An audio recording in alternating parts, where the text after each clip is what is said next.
न कोई शीश महल है न कोई ताज महल है, न कोई शीश महल है न कोई ताज महल है, यादगारे मोहब्बत में ये प्यार का महल है। नमस्कार, आदाब, मैं हूं रेहान और आप देख रहे हैं TNC live TV news channel. लगातार आपने खबरों की अपडेट देखी, क्षेत्रीय खबरें देखी, चुनाव पर चर्चा देखी और चुनाव राजनीति से संबंधित खबरें देखी। आज मैं उत्तर प्रदेश के गोंडा ज़िले में आया हूं इसलिए कि यहां पर एक पर्यटक स्थल का बोर्ड लगा हुआ है जो पुरातत्व विभाग ने लगाया है, बड़े शान और आन और शान से। सबसे पहले इस बोर्ड का परिचय करा देते हैं कि हम यहाँ क्यों आए, फिर बताते हैं आपको। वजीरगंज बारादरी के बारे में जानने के लिए हम आए हैं कि आखिर ये है क्या। गोंडा में इतनी बड़ी चीज़ है और लोग जानते तक नहीं हैं।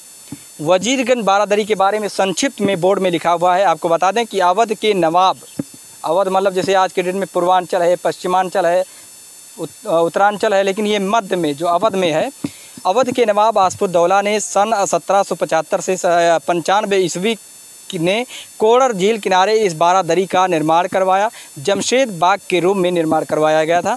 उस समय इसके अंदर एक मस्जिद और एक न्यायालय, मतलब जो आज के डेट में अदालत कहते हैं, एवं अनेकों भवन बनाए गए थे जो अब नष्ट हो गया है। इस बारादरी को अमजद अली शाह सन 1837 से 42 ने अपने वजीर अमीरुद्दौला के मुंशी बकर अली खां को दे दिया था। इसका निर्माण लखौरी ईंटों, चूना, सुर्खी से किया गया। 3 मीटर ऊंची और 1 मीटर से 2 मीटर चौड़ी प्राचीर द्वार या घिरा हुआ था। इसका प्रमुख द्वार उत्तर की ओर मौजूद है। चारों कोनों पर गोल बुर्ज के अवशेष हैं। बारादरी के मध्य में एक अपूर्ण भवन है। ये भवन जो अपूर्ण है, ये आप देख सकते हैं, हमारे साथ में ये मौजूद है। ये अपूर्ण भवन है जिसके बारे में कहा जाता है कि अंग्रेज़ों के अचानक आक्रमण के कारण यह पूरा नहीं हो सका, मतलब इसका निर्माण पूरा नहीं हो पाया। एक ऊंचे चबूतरे पर निर्मित आयताकार भवन के रूप में खंभों से युक्त एक सभा मंडप है। सभा मंडप जहां लोग बैठते थे और उसके चारों ओर बरामदा बना हुआ है। बारादरी के दक्षिणी ओर कोड़र झील में बना पक्का घाट जो बना हुआ है झील के रूप में, उससे सदा आयताकार भवन माना जाता है। ये बोर्ड बड़े गर्व से उत्तर प्रदेश राज्य पुरातत्व विभाग लखनऊ द्वारा लगाया गया। बारादरी के बारे में जानने के लिए हमारे साथ में एक वरिष्ठ पत्रकार जो अपनी लेखनी से लेकर बोलने तक, मतलब इलेक्ट्रॉनिक और प्रिंट मीडिया में दोनों में महारत उनको हासिल है, हमारे साथ में पत्रकार साथी मुश्ताक अहमद जी मौजूद हैं। सबसे पहले हम इनसे जानेंगे कि बारादरी क्या है।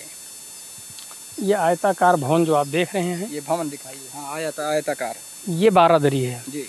ये अवध सूबे के नवाब आसिफुद्दौला की राजधानी हुआ करती थी। नवाब साहब यहाँ आते थे जी, इस आयताकार भवन में बैठते थे जी। इलाके के लोग जुड़ते थे, अपनी समस्या सुनाते थे उस समय जी। और यही निस्तारण होता था। मुश्ताक भाई, अभी आपने कहा यहाँ एक प्रकार की अदालत लगती थी। आइए चलते हैं सीधे वहीं पर जहाँ अदालत लगती थी, क्या होता था। पूरी जानकारी के लिए फिर से एक बार अंदर चलते हैं। जो ये आयताकार भवन बना हुआ है, यहाँ पर बताया जाता है कि ये जो भवन बना हुआ है, हम आपको ये बाहर का सीन दिखा रहे हैं, उसके बाद में अंदर भी लेकर चल रहे हैं। ये अंदर आ जाइए, उसके बाद में पूरी डिटेल्स हम आपको बताते हैं। कि कहा जाता है कि जब अंग्रेज़ों ने भारत पर अचानक हमला किया, पहले आप ये अधूरा भवन दिखा दीजिए। नहीं, इसके ऊपर तो बना था, ये गिर गया है। बता रहे हैं, ये जो अधूरा भवन है आप सबसे पहले देख लीजिए। जब अंग्रेज़ों ने भारत पर अचानक हमला किया, उस समय ये बारादरी का निर्माण हो रहा था। उस समय निर्माण हो रहा था। फिर क्या हुआ? उसी बीच में इनकी बेगम की तबीयत भी ख़राब हो गई और वो यहीं पर्दा कर गई, मर गई। फिर इनकी कब्र वगैरह यहाँ बनवाया गया। उस समय नवाब आसिफुद्दौला भी यहाँ मौजूद थे।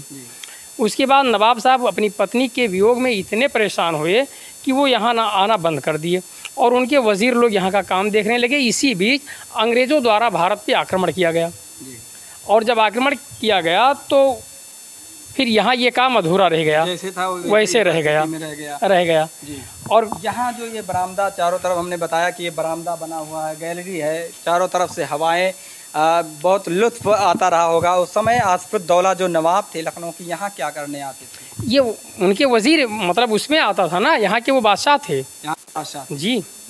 लखनऊ उनकी तो मेन राजधानी थी, लेकिन यहाँ उसको बनाए थे, राजधानी बनाए थे यहाँ। और बेगम के लिए यहाँ पर वो अक्सर आया करते थे। दोनों लोग साथ में आते थे। अच्छा। वो बेगम से इतनी मोहब्बत करते थे कि जब भी वो यहाँ आते तो बेगम उनके साथ ज़रूर आती थी।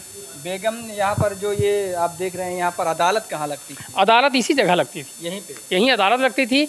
ये और बड़ा था, इसमें एक बाग था जमशेद बाग, वो भी नष्ट हो गया। इसी के पास में एक मस्जिद थी, वो भी नष्ट हो गई।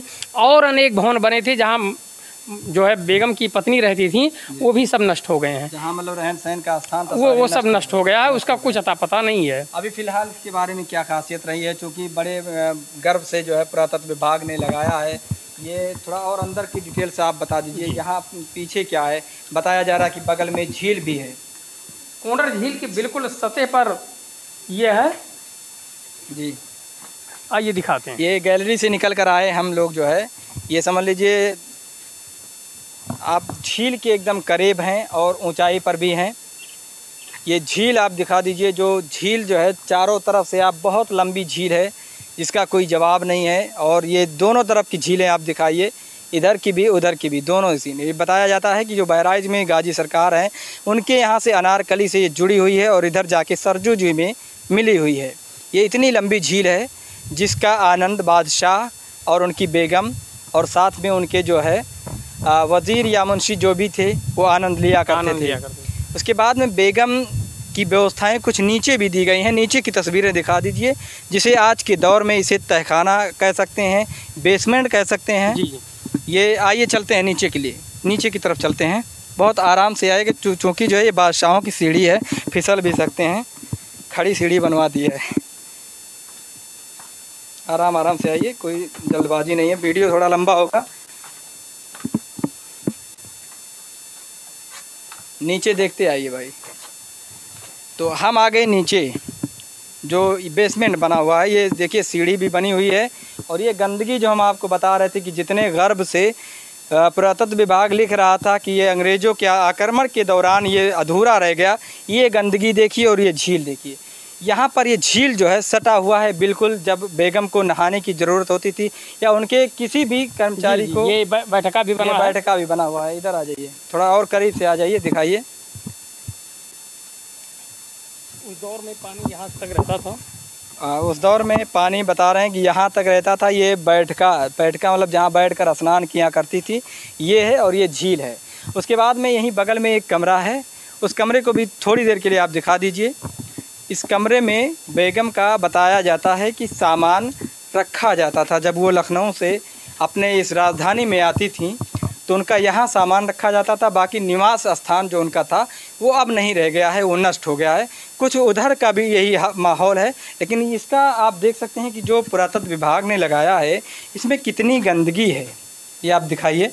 उसके बाद में जो दूसरा बना हुआ है, उधर सामान रखने का है, जो भी उनकी व्यवस्थाएं थी, उधर भी इससे भी ज़्यादा गंदगी के अंबाल लगे हुए हैं। लेकिन पुरातत्व विभाग ने बड़े गर्व से बोर्ड लगाया है कि यहाँ पर अंग्रेज़ों के आक्रमण के दौरान ये आधा अधूरा रह गया, लेकिन उसके बाद किसी की नज़र यहाँ नहीं पड़ी।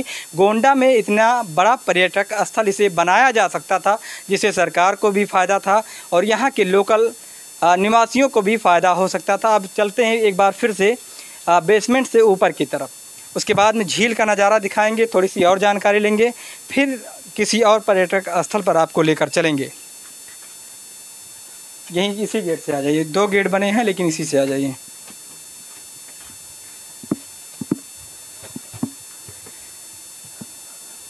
ये नवाबों का शहर बन गया था, एक समय था, लेकिन आज ऐसा लग रहा है कि ये सफाई जो कचरा जहाँ रखा जाता है वैसी स्थिति में आ गया है।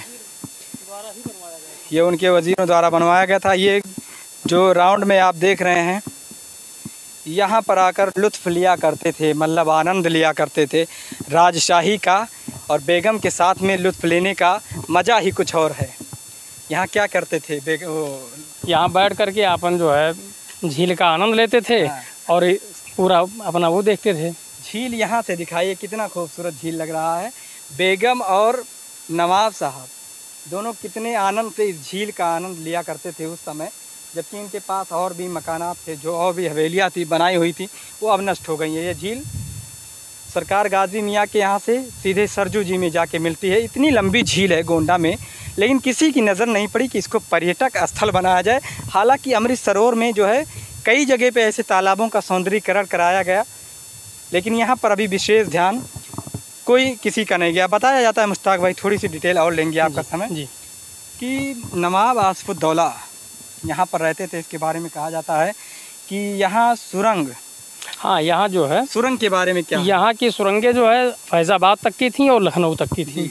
नवाब लोग चाहते तो रोड ना हो करके सुरंग से ही आ जाया करते थे। मतलब वो अपने आकस्मिक व्यवस्था के लिए जी, बनाते जी, कि कभी उनको आपातकाल में व्यवस्था। हाँ, तो यहाँ से वो आराम से लखनऊ तक चले जाती। सुरंग के माध्यम से सुरंगें नष्ट हो गई, नष्ट हो गई हैं, सब सभी नष्ट हो गई हैं। फैज़ाबाद के लिए भी बनाता है, फैज़ाबाद के लिए भी बना था। और जो इधर की चार दीवारी हम आपको नहीं दिखा सकते क्योंकि काफ़ी बहुत बड़ा बना हुआ है। ये अगर ये पर्यटक स्थल बनाया जाता तो हमें लगता है कि ये बहुत बड़ा पर्यटक स्थल बनता और लोग देश विदेश से आते हैं यहाँ पर। लेकिन चार दीवारी तो काफ़ी दूर है और काफ़ी कई किलोमीटरों में, जहाँ तक कैमरा, किसी का भी कैमरा नहीं पहुँच सकता है। उसका ड्रोन कैमरे से दिखाया जाए तो हो सकता है दिन भर में हम आपको दिखा सकें, लेकिन इतनी बड़ी व्यवस्था न होने के कारण अभी भी चार दीवारी है। बेगम का जो कब्र है, जो उनका वहाँ जहाँ उनको दफनाया गया था, यहाँ से कुछ दूरी पर जिस तरफ आप देख रहे हैं वहाँ पर उनको जो है दफनाया गया था। उसके बाद में इसको जो है एक प्यार मोहब्बत का स्थल भी माना जा सकता है, क्योंकि नवाब साहब अपनी बेगम के लिए एकदम से फिदा थे। जिस तरीके से लोग जो है आज अपने गर्लफ्रेंड के लिए, अपनी बीवी के लिए मोहब्बत के अलग अलग रूप हैं। कोई अपनी माँ से करता है, कोई अपने बाप से करता है, कोई भाई से करता है, कोई बहन से करता है, लेकिन वो इश्क ज़्यादा थे, इश्क में चूर थे, जिसके लिए इन्होंने यहाँ पर राजधानी घोषित किया और अपनी बीवी को, अपनी बेगम को यहाँ पर लाते थे और यहाँ उनके साथ लुत्फ़ उठाया करते थे। और हमने आपको नीचे से ऊपर तक दिखाई, बेसमेंट में भी दिखाई और सभी जगहों को हमने आपको बारीकी से दिखाया, झील को भी दिखाया। लेकिन एक चीज़ और आपको दिखा देंगे, जो ये मकान या ये वो भवन आधा अधूरा था, इसके ऊपर की स्थिति क्या थी? छत पड़ा था या ऐसे उसी स्थिति में पड़ा? एक बात और बताई जा रही है इसके बारे में कि जो बहराइच का जब मेला लगता है तो उसके बाद में यहाँ पर भी उन्हीं के नाम से या कैसे मेला लगता है? जेठ माह के प्रथम रविवार को जब बहराइच में गाजी सरकार का मेला लगता है, ठीक उसके 8वें दिन यहाँ भी मेला लगता है। यहाँ पर भी बारादरी के नाम से यहाँ मेला लगता है। उसके बाद भी ये गंदगी का अंबार लगा हुआ है। आइए सीधे चलते हैं अब ऊपर की ओर। मिडिल में देख लिया, नीचे देख लिया, अब ऊपर की ओर देखते हैं। आइए धीरे धीरे चलिए, क्योंकि ये बादशाहों की सीढ़ी है, हर कोई नहीं चढ़ सकता, लेकिन आराम से आइए, आराम से आइए। बड़ी खड़ी सीढ़ी बना दी है भाई, बहुत आराम से आइएगा देखते हुए, भले दिखाई दे। वहीं से पहले आप सीन दिखा लीजिए, उसके बाद आराम से जो है आइए। ये आ गए हम छत पर, बहुत आराम से आइए भाई। 1 मिनट लेट लगेगा चलेगा, लेकिन आराम से आइए। ऊपर मत दिखाइए, आप आइए पहले ऊपर आ जाइए। हाँ, सीन तो गजब ही है, ये बादशाहों का जो है ना, इसलिए सीन जो है गजब ही दिखेगा। ये आ गए हम छत पर। ये भवन था जो अब आधे अधूरे में यथा स्थिति में वैसे जैसे को तैसा जो है पड़ा है। आज इसकी देखरेख करने वाला कोई नहीं है।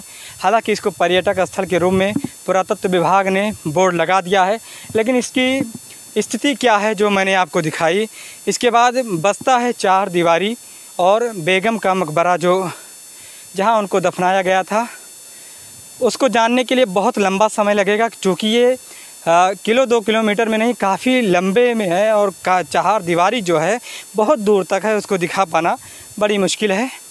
अब कई भवन ऐसे हैं जो नष्ट हो गए हैं, जिसको दिखाने में काफ़ी देर में हमें ये जानकारी मिली कि गोंडा में भी ऐसा पर्यटक स्थल है जहां इसको अगर डेवलप किया जाता, इसको अगर जो बोर्ड जितने गर्व से वहाँ मैंने आपको दिखाया कि लगाए हैं, अगर उसी हिसाब से यहाँ व्यवस्था दी जाती तो शायद ये बहुत बड़ा पर्यटक स्थल बन सकता था और देश विदेश से लोग यहाँ आते, जिसमें सरकार की भी आमदनी होती और क्षेत्रीय लोग भी लुत्फ़ जब उठाते तो सरकार का उसमें भी इनकम होता। ऐसे ही रोचक जानकारियों के लिए अब हमारी टीम निकल चुकी है और आगे भी हम और खोजी खबरों को दिखाएंगे कि किस तरीके से जहां पुराने राजा महाराजाओं ने जो है अपने अस्तित्व को छोड़ दिया, उनका अस्तित्व अभी भी बचा हुआ है, लेकिन कुछ ऐसी चीज़ें रहीं जो अब जो है दिखाने लायक तो हैं, लेकिन वो अपने असली स्वरूप में नहीं है, अपने असली हालात में नहीं है जिसको होना चाहिए। कितने आप गंदगी के अंबार देखे, हालांकि विभाग ने बोर्ड तो लगा दिया, लेकिन इस प्रकार बोर्ड लगाने से कोई विकसित नहीं हो जाता, कोई पर्यटक स्थल नहीं बन जाता। एक फॉर्मेलिटीज़ उन्होंने पूरी कर दी, पूरा बताया कि अंग्रेज़ों के दौर में जब लोग बोलना उनके लिए मुश्किल था, कई लोग फांसी पे चढ़ाए गए, हमारे शहीद वीर जवानों ने जो है अपनी जान की कुर्बानी दी। उस समय अचानक जब अंग्रेज़ों ने अतिक्रमण किया तो ये भवन बन रहा था, आधे अधूरे में पड़ा रह गया। उसी बीच बेगम का इंतकाल हुआ और जिसके बाद यथास्थिति जैसे पहले था उससे भी बुरी हालात में पहुंच गया। हालांकि विभाग ने बड़े गर्व से बोर्ड लगाया है। ऐसी खबरों को देखने के लिए, जानने के लिए, समझने के लिए बने रहिए TNC live TV news channel के साथ।